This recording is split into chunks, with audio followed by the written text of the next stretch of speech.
वजीर आला सिंध कहते हैं कि कोरोना से लड़ने का वाहिद तरीका समाजी फासला रखना है। सिंध में बगैर सोचे समझे लॉकडाउन का इल्जाम बिल्कुल गलत है।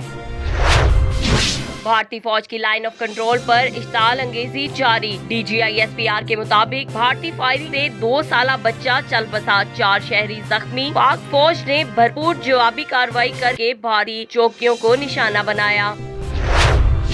पाक फौज का तरबियती तैयारा गुजरात के करीब गिरकर तबाह। ISPR के मुताबिक हादसा में इंस्ट्रक्टर पायलट मेजर उमर और तरबियती पायलट लेफ्टिनेंट फैजान शहीद हो गए। सिंध में कोरोना के 64% मरीज 5 साल से कम उम्र। DG हेल्थ सिंध के मुताबिक 68 मरीज 1 से 9 साल और 103 मरीज 10 से 19 साल तक हैं। कराची का जिला शर्की 205 केसेस के साथ सबसे ज्यादा मुतासिर। कोरोना से बचाव के लिए लाहौर शहर के 12 इलाके सील कर दिए गए। बेगमकोट, शादरा, रुस्तम पाक, गुलशन रावी और मुगलपुरा के इलाके शामिल। पेशावर में 5 मकामात को भी 14 रोज के लिए करंटीना करार दे दिया गया।